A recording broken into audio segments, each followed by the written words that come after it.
kita Yesus Kristus menurut karangan Yohanes. Dimuliakanlah Tuhan.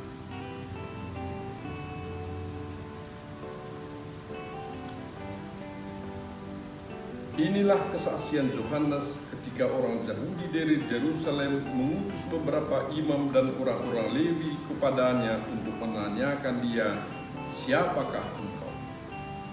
Ia mengaku dan tidak berdusta. Katanya, "Aku bukan Mesias." Lalu mereka bertanya kepadanya, "Kalau begitu siapakah engkau? Elia?" Dan ia menjawab, "Bukan." "Engkaukah nabi yang akan datang?" Dan ia menjawab, "Bukan." Maka kata mereka kepadanya, "Siapakah engkau? Sebab kami harus memberi jawab kepada mereka yang mengutus kami. Apakah katamu tentang dirimu sendiri?" Jawabnya, "Akulah suara orang yang berseru-seru di padang gurun, luruskanlah jalan Tuhan, seperti yang telah dikatakan Nabi Yesaya." Dan di antara orang-orang yang diutus itu ada beberapa orang Farisi. Mereka bertanya kepadanya, katanya, "Mengapakah engkau membaptis jikalau engkau bukan Mesias, bukan Elia, dan bukan Nabi yang akan datang?" Yohanes menjawab mereka, katanya, "Aku membaptis dengan air, tetapi di tengah-tengah kamu berdiri dia yang tidak kamu kenal, yaitu dia yang datang kemudian daripadaku. Membuka tali kasutnya pun aku tidak layak." Hal itu terjadi di Betania yang di seberang sungai Yordan, di mana Yohanes membaptis. Demikianlah sabda Tuhan. Terpujilah Kristus. Saudara-saudara yang terkasih dalam Tuhan kita Yesus Kristus, Yohanes Pembaptis memperkenalkan Yesus, memberitahu siapa Yesus kepada imam-imam, para Lewi, dan orang Farisi. Tetapi cara Yohanes memberitahukan tentang siapa Yesus ini agak istimewa. Bukan dia bilang, "Inilah Yesus, saudara sepupuku," bukan. Atau "Inilah Yesus, anak bibi tuaku," bukan seperti itu.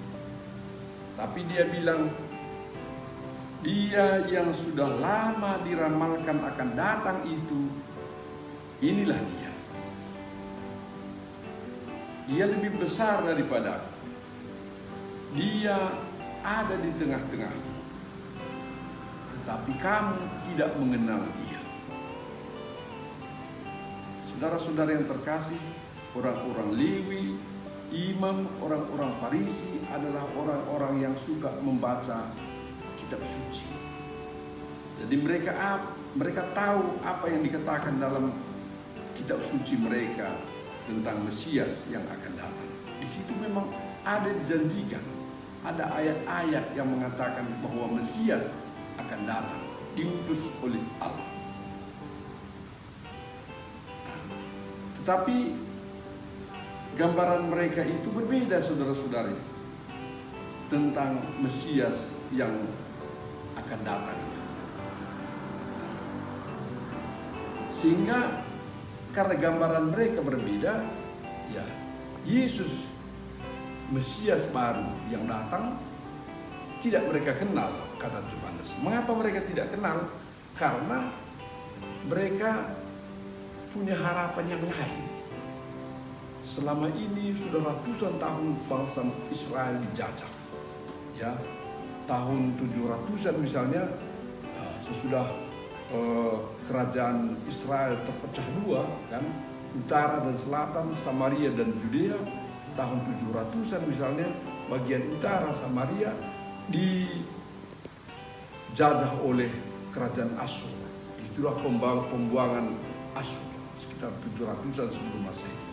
Lalu sekitar tahun 580-an sebelum Masehi, bangsa Babel menjarah lagi bagian Judea, dan itu yang disebut dengan pembuangan Babel. Lalu pada zaman Yesus sendiri, Israel dijajah oleh Kekaisaran Romawi. Kita kenalkan Kaisar Agustus. Jadi ratusan tahun mereka itu sudah di bawah penjajahan. Mereka sudah bosan ya, dan mereka ingin sekali bebas dan ingin merdeka. Mereka sangat mengharapkan muncul satu orang raja yang perkasa, yang akhirnya bisa mengalahkan penjajah itu dan membawa mereka kepada kemerdekaan dan kebebasan.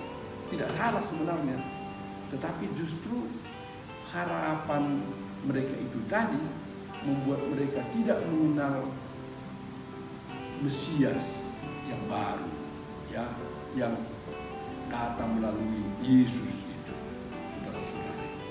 Karena justru dalam diri Yesus, ya,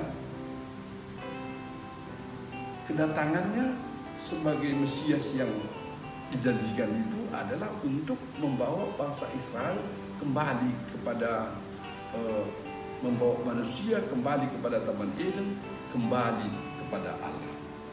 Tetapi justru harapan mereka itu tadi, ya, Raja damai seperti Yesus yang mengajarkan bahwa orang harus patuh total kepada Allah, dan bahwa kalau mau kembali ke Taman Eden harus kembali kepada Allah, harus menyangkal diri.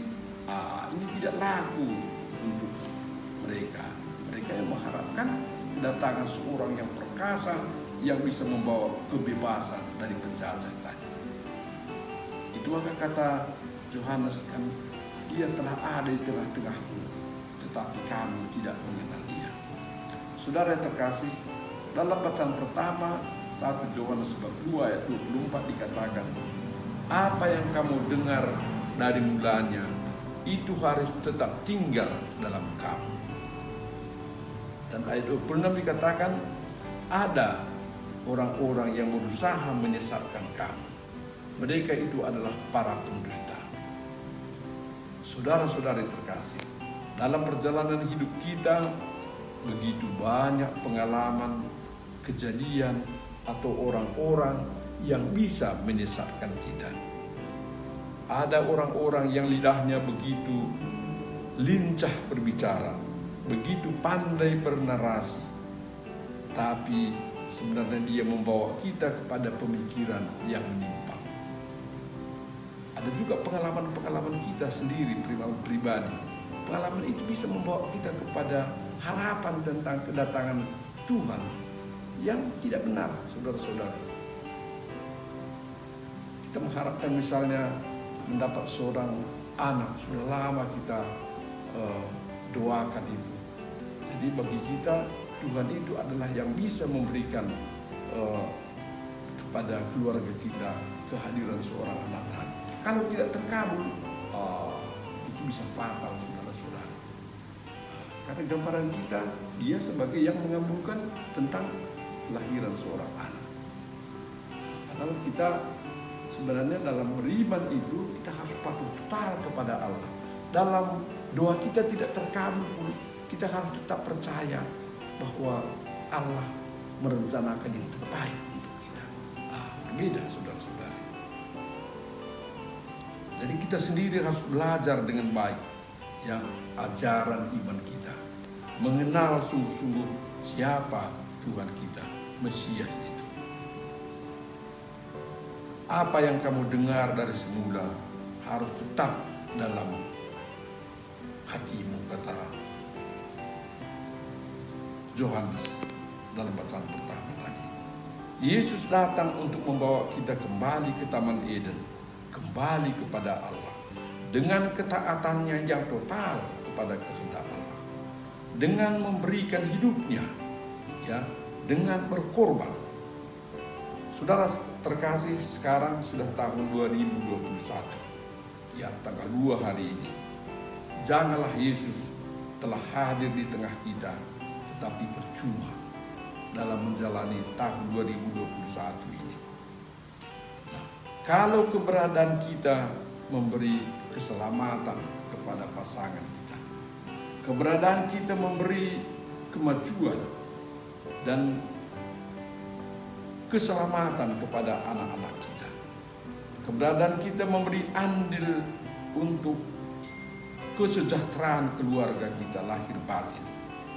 Kalau keluarga kita berkat peran kita, ya, bisa membawa kebaikan untuk gereja dan masyarakat kita. Dengan itulah kita berarti kita berjalan bersama Yesus, berjalan dengan mengenal Dia.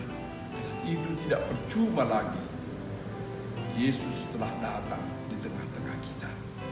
Amin.